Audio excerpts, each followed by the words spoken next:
Hi, welcome to another lecture on business mathematics. Today we are going to talk about speed, average rate of change, derivatives, and marginal rates.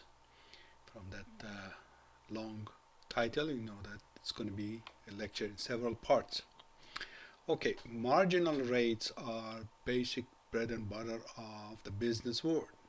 So you are going to learn about marginal cost, marginal revenue, marginal profit, and a whole host of other sort of marginal calculations. We want to give a mathematical explanation for what these things are. The general name for them in mathematics is derivatives or average rate of change.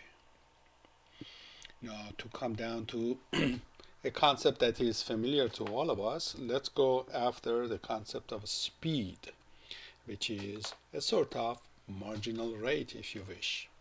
So what's a common concept that is involved in all of these things? You have two quantities that are related to each other. For example, when you're in the business world, how much is going to cost you to run everything is going to be depending on how many items you produce. So we have two things: cost, total cost, and the other one is how many items we produced in production facilities. So we have two variables that we are watching. The general concept here is, as one of these variables changes, how much would the other one change? That is, what's the degree of sensitivity of one quantity in respect to the other one? So we are going to start with a familiar concept of speed. So when we are talking about speed, what are the two variables that are in front of us? Well, from school you remember that speed is a ratio of distance over time. So we have one quantity which is distance, and the other one typically referred to as time, but perhaps a better designation would be duration. Duration, we use that word less often, but it's more precise as to what it is that we are after. So when you say your speed is 55 miles per hour, what do you mean? You mean that if you wait 1 hour, you will travel 55 miles. And well, if you wait 2 hours, you're going to travel 110 miles. And if you wait 3 hours, you're going to travel 165 miles, and so on. So we have two variables. One is what we call time, and the other one is what we call distance. And in this simple setting, if you take distance and divide it by time,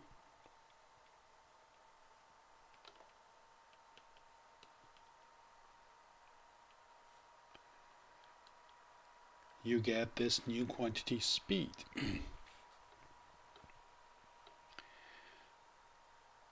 Well, a similar concept occurs in all of these. Now let's go ahead and give an example from the business world and then see how we can make a definition that we can use in business calculations. So suppose the two quantities that you are observing, say you consider a certain company and you're investigating that company or looking at the history of that business, and then you are watching the hourly wage or hourly salary.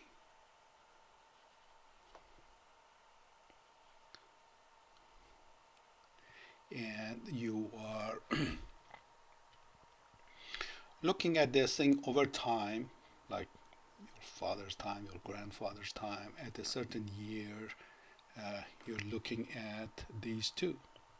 And say Well, let's go way back. Say in 1980, say that particular job in this particular company had a pay rate of $20 per hour, and say in 1981 perhaps it was say 22, and 1982 it was say 23, and something happened in 1984 and went all the way to 29.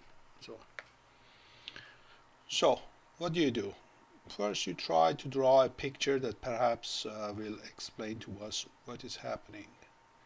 So perhaps you start your investigation in 1980 and say this is, don't write all of it, 1981, 2, oh, what did I do here, 1983 I meant, that was strange.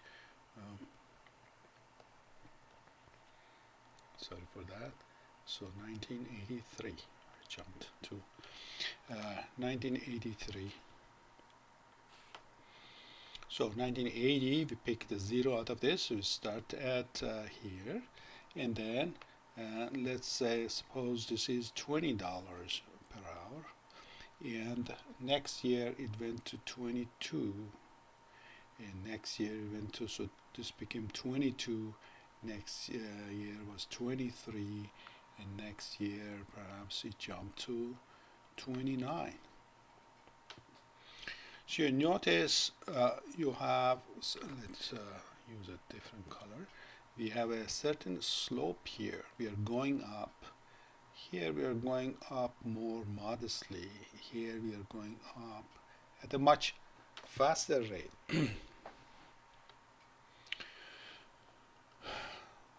So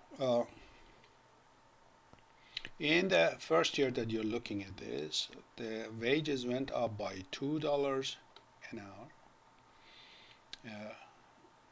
Next year it was $1 an hour. Next year was $6 an hour. So we can make a table so we have a time period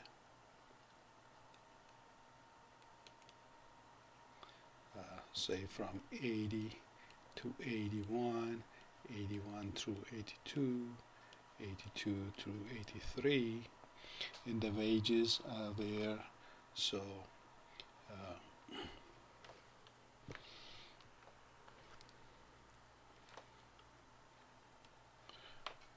we from 80 to 81 we went up by $2 in that year. Next we went up from 81 to 82, it went up by 1. Next we went up by $6. Over that year it went up by $6. Now what if we want to calculate a kind of an overall average from the first point that we have to the last point that we have? So that would be from here to here. So let's make a table for those. So suppose I again 80 to 81 I have an increase of $2 per year. From 80 to 82, okay, I'm not looking at these two. We went up by $3 an hour, but this happened over 2 years. So I'll have $3 increase over 2 years, or dollar on average it was $1.50 increase per year. How about 80 to 83? Well, 80 to 83 we went up by $9, but of course that happened over 3 years. So $9 up over a 3-year period means an average of $3 dollars per year of increase. So if we were looking at marginal rate of the salaries or the hourly wages over this period, depending on what period you had in mind, we are going to get some different numbers. Of course, that's what you expect in any kind of a business environment. Things fluctuate because of a large number of reasons, and that you want to have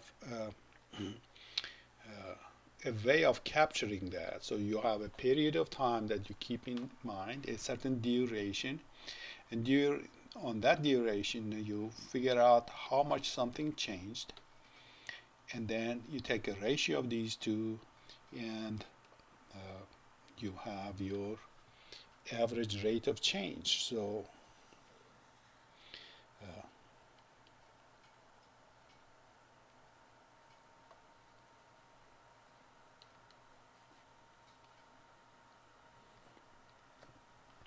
now in mathematics we typically do not attach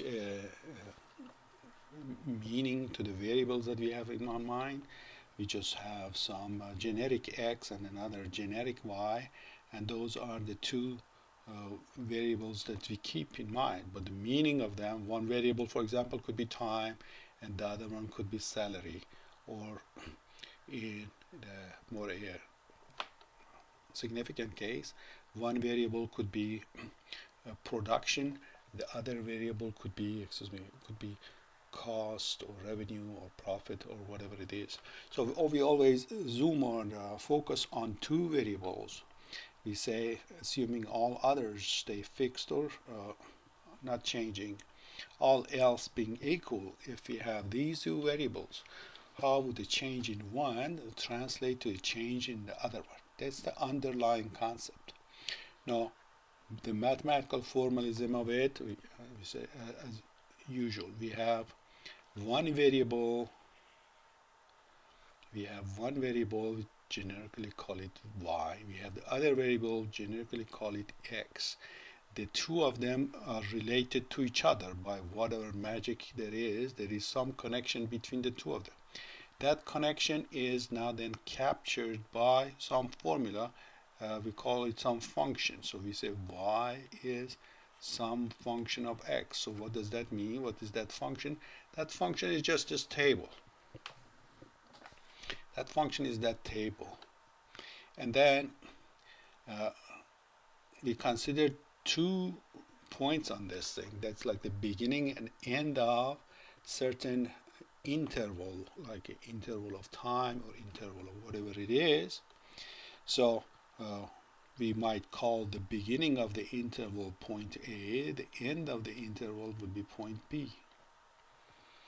Okay, at the beginning, our function, whatever it is, like these salaries, they have a certain value. That value is whatever this graph shows at that point A. We call that f of A. We call this one f of B. So the whole problem boils down to the following, that we have a certain duration from A to B, which is, from A to B is, of course, you go B minus A. So for example, if you go from 80 to 83, you waited there 3 years. So in general, you have B minus A, which is how long you waited. And then you have this, how much the quantity under consideration changed. So for example, here our salaries changed by $9 or whatever it is. Here we say ending values f of B, beginning values f of A, and the amount it changes f of B minus f of A. Now just like here that we divided one to the other, we do the same thing here. We say f of B minus f of A divided by B minus A. And what is that? That is the average rate of change of what? Whatever this quantity was y, whatever that quantity was. And that rate of change happens over certain interval. Like you have to specify over what interval you are calculating this thing, and we say over the interval from A to B. Okay, there are a whole host of notation for how this is written. Just everybody and his brother has a notation for this, and well, you have to get used to it. One of the notations for the change of something, the word change has to remind you of the word difference. Difference. And the word difference starts with D. So people like to use the word D, or sometimes capital D, or the Greek letter delta, or capital letter delta. All sorts of D's get to be used. So here the common notation is calling this delta y over delta x. So the word delta simply means difference. Difference means change. A change of y over change of x. Just like what we did here, like change in the salary, hourly wage from 20 to 29 was $9, and it happened over 3 years. So we said 29 minus 20. So let me remind you, this is 29 minus 20, change in the hourly wage, divided by, well, the time from 1983 to 1980. That's 3 years, $9 over 3 years improvement. So in general, mathematically, we call it delta y over delta x, whatever delta, whatever y and x could mean to you. Okay, now one nagging concern here is this thing depends on whatever interval you're looking at. You try to simplify this thing by taking this interval and shrinking it so that we'll have a so-called instantaneous rate of change. Instantaneous rate of change means you're not going to wait, very long time from beginning to the end of your period. Rather, you want to keep it very short. Now, that's a mathematical idealization. In business practices and such, things are not instantly calculated. There's always some gap between one and the next moment of some calculation.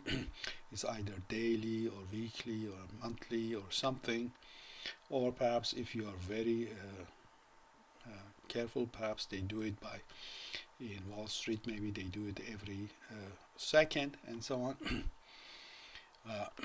Maybe even faster than that, but there's always an interval in mind when you're doing this. Mathematically, we go through this and try to simplify things by saying the following. So if I have a function and I have a beginning and I have an end point, that average rate of change for me, ratio of rise over run. So you might remember this thing. Sometimes they refer to these things as rise over run. So rise over run is same as what we learned to be slope. So slope of this line segment is exactly what we consider to be the average rate of change. Now, to simplify things, we might take these 2 points and bring them close to each other. You might consider this one fixed and bring that one close to that, or take this one and bring it close to that one, or both of them come close to a third point, however you want to do it. So let's go ahead and let's consider point 2, point 1, and then we are connecting there. We are looking at this white line, and wondering what is the slope of it. Now if I let 2 to slide down and come close to 1, so come halfway and then halfway and halfway, that line gradually settles down to a particular line, and that particular line has a very nice appearance. That at the very limit, that line that was cutting this curve at 2 points at the end just barely touches it, just barely touches the curve, and has a nice name to it. It's called tangent line.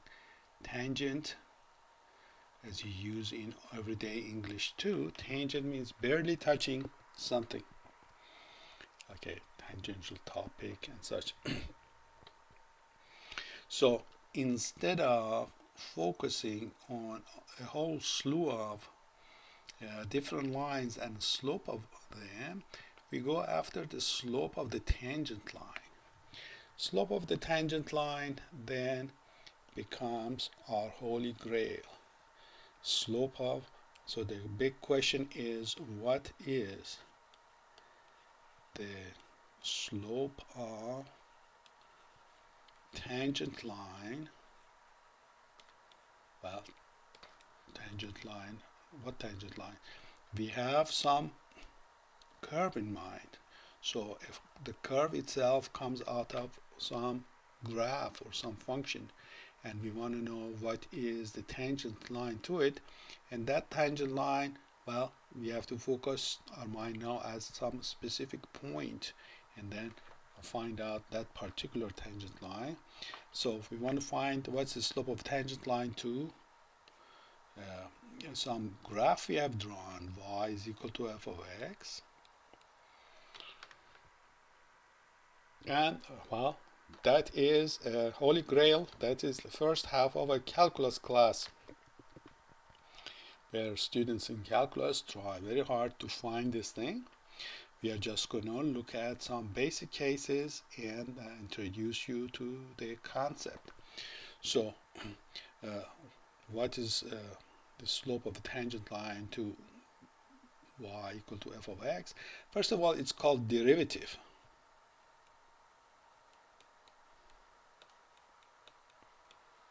So the name of that quantity is derivative.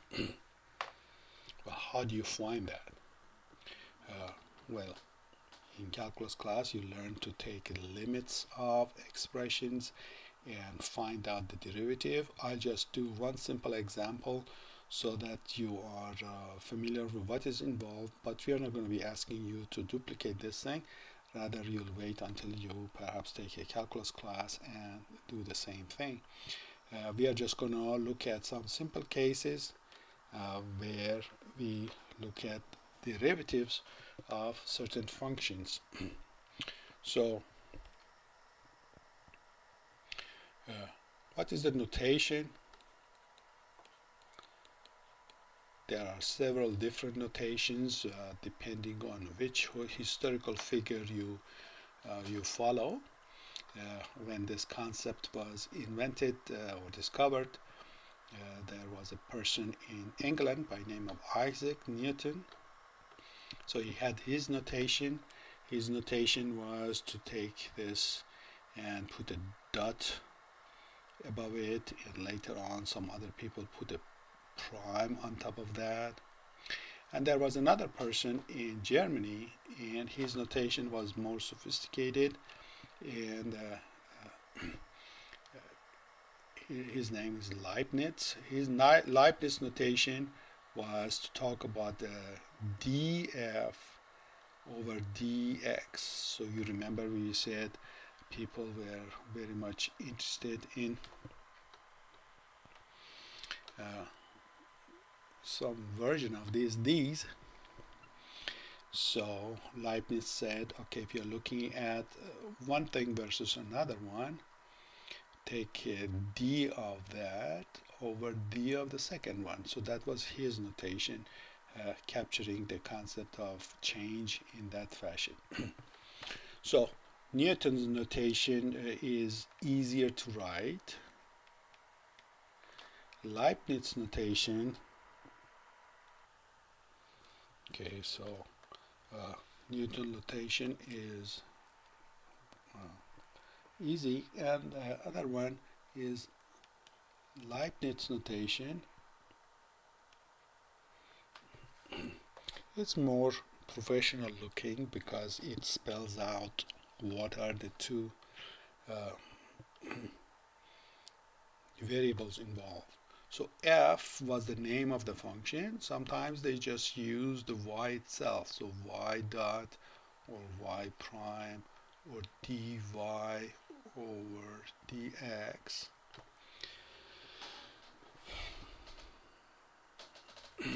Let's go through some examples. So if my f of x is just say x squared, it turns out that now I'm going to use the Newton's notation. F prime of x turns out to be 2x. Okay, we are going to show an example, but right now we're going to just memorize the formula. If f of x is x cubed, then f prime of x is going to be 3x squared. The recipe rather simple, so the exponent comes and multiplies in front, and the exponent goes down one notch. So if I have f of x, x to power of 4, f prime of x, what do you think that's going to be? If you guessed 4x cubed, that is correct. Here would be how Leibniz would write this thing. So if I have dy, these are, I can write dy dx, that is 2x here, and dy dx here for this one is 3x squared, and here's another one, dy dx is going to be 4x cubed. Or if you want, use the name of the function df dx, and so on. And also you can call it y prime, and here's another y prime, and here's another y prime. So one thing that we have here is abundance of all sorts of notations and naming, and it will take you a while to get used to it, but it is rather straightforward. So your function could be called y or could be called f. Newton notation puts a dot or a prime on top of it. In most mathematics books they just use the prime. In most physics books they call, well, perhaps they use a dot. Leibniz notation makes it much more visible as to what's going on, gives up on these dots and primes and just write it in a way that is reminiscent of a fraction and reminiscent of a change in something and divided by change in something else. So it's much more elaborate notation than that one. Now, what if my function is a mix of all of these things? Suppose I have 5x4 plus 7x cubed plus say 11x. So what is going to be y prime? So 4 multiplies in front becomes 20, and then exponent comes down, becomes 3. 3 times 7 is 21, and x2. And then, now we didn't write this thing here, but if my function was just x, which is x to power of 1, when you reduce the exponent by 1, what happens? So f prime, we reduce the exponent by 1, so 1 reduced by 1 becomes 0. X to power of 0 is just 1. So dx, now this sounds like obvious thing, dx, derivative of something with respect to itself, is always 1. So that is rather straightforward. So derivative of x becomes 1 times 11, and then I get my 11. Let's do another one. Suppose I have y is equal to 10x7 minus 20x. So what would be the derivative? 7 times 10 becomes 70, x6, derivative of x becomes 1, and then I just have 20. Let's do another example. Suppose I have x squared plus 5. Well, what is the derivative? Derivative of x squared we learned is 2x. What's the derivative of 5? But what's changing 5? Well, 5 is 5. It doesn't change at all. Derivative of that is 0. Derivative of a constant is 0. So we simply write 2x. So in the list of our polynomials, if I have run out of space here, but let me write it here. If I have y is equal to some constant 5, its derivative, well, what's the change in 5? It's like if you have a watch that is a broken watch and always showing 5, and then you're asking what's the change in the time that particular clock shows. Well, that clock is stuck at 5. It never changes. The change in 5 is 0 divided by how many hours you waited. Your broken watch is still showing 5. Derivative of that is 0. Derivative of a constant is 0. So let's practice one more time. So if I have y is equal to 7x cubed minus say 8x minus 12, what's y prime? 3 times 7, 21. This comes down, becomes x squared. Derivative of x is 1, so I have just minus 8. And this one, the derivative is 0. We don't need to write anything.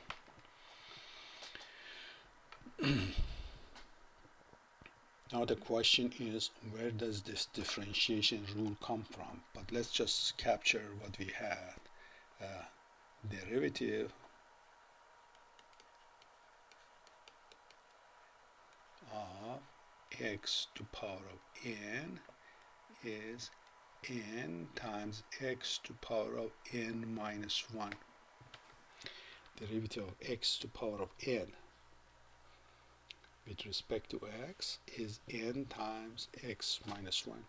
Now if I had several terms, like if I have axn plus bxm plus say cxp and so on, if I had such a function, I want to differentiate.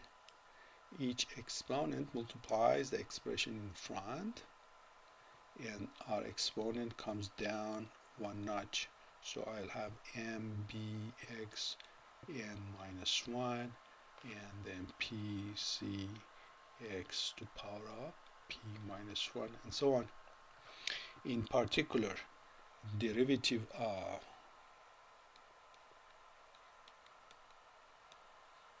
x is just 1 and derivative of a constant is 0. Derivative of, that is something that doesn't change with x. That means a number. If you have 5, 7, 10 and so on, derivative of a constant is 0. Now what is left is to explain, at least in the context of some simple cases, as to where does this rule comes from. So we are going to have a short lecture on that. That's an optional one. It's good to know where the mathematics of this thing come from, and then we are going to use it in the problems that we have. So let's go back and see what happened. So concept of marginal something, marginal cost, revenue, profit, and a whole host of other examples we are going to see in your business classes is a mathematical concept that's closely related to concept of average rate of change, derivatives, and if you wish, same as the concept of speed. They are all same. So we always have two quantities in mind. We are while everything else is kept constant. We are investigating how does one of them change as the other one changes. And the rate of change simply refers to amount of change in one of them divided by the amount of change in the other one. So we have some underlying variable, we follow that, and then something else follows this variable, and then we are investigating the change in that one. We gave an example of hourly salaries versus the year. So here was the salary, and the horizontal axis the year in which that salary was given. This was hourly wages, and then we track them, and then we want to know how much did that hourly wage change over time. We have the concept of average rate of change. We figure out how much something changes over how long of a period that happened. We take a ratio of these two. That is same as a ratio of rise over run that you see in all basic math classes. That is called average rate of change. The notation for it in mathematics is the following. Then there is another notation, and then there is another way to refer to this thing. In particular, if our function is one of these polynomials that we come across quite often, we have a very simple rule for that. The rule is the exponent multiplies in front and the exponent comes down by 1. Now, why is that? We are going to have a short lecture on that in the next lecture. Until that time, good luck and God bless.